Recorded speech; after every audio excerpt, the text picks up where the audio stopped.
Rakennusten vesikatteet joutuu tänä päivänä varsin monen eri asian kuormittamaksi. Talvella ne joutuu tuulen ja tuiskun, viiman ja pakkasen puremaksi. Kesällä tietysti niitä rasittaa vesisateet ja kova auringonpaahde. Ja sitten vielä tätä rasitusta on omiaan lisäämään se, että jos talon ympärillä on korkeita puustoa, mistä pääsee sinne katolle tulemaan lehtimassaa, havunneulasia, tämän tämmöisiä. Kun se lehtimassa makaa pitkään siellä talon katolla, se pitää tietysti katon märkänä. Aikaa myöden se muuttuu mullaksi ja sitä kautta se mahdollistaa sen, että erilaiset sammaleet ja jäkälät pääsee kasvamaan sinne tiilikaton sisälle.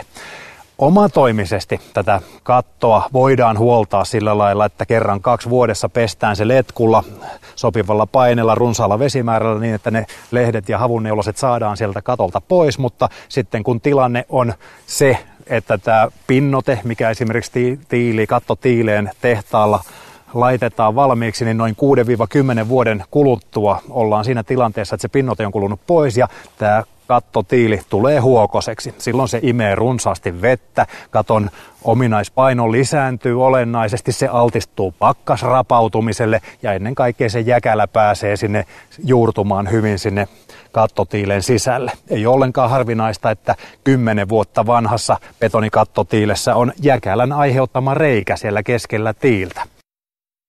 Tähän on olemassa tähän katon huoltoon ammattiratkaisuja ja se toimenpide tapahtuu siten, että pestään se katto, jos siellä on runsaasti sammalta, niin se joko harjataan sieltä kuivana ensin pois tai tehdään semmoinen laajamittainen pesu siihen, saadaan ne enimmät sammaleet pois ja sen jälkeen siihen sumutetaan dynytiilipesu.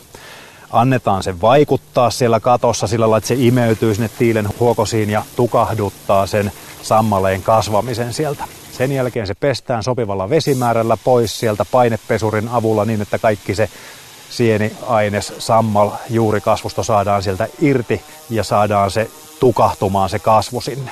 Ja sen jälkeen sitten runsaalla vedellä huuhdellaan se katto täysin puhtaaksi, että siellä ei ole mitään aineita. Annetaan kuivua ja siihen sumutetaan sitten dyny-tiilisuoja. Ja tämä tiilisuoja on semmoinen aine, että se imeytyy sinne huokoseen betonikattotiileen tai ylipäätänsä on se sitten savikattotiili tai betonikattotiili sinne sisälle ja nyt se estää sen, että sinne ei kosteus pääse imeytymään. Se estää olennaisesti sitä pakkasrapautumista tietysti, kun tiili pysyy rakenteellisesti kuivana, ei pääse jäkälän juuristo sinne imeytymään.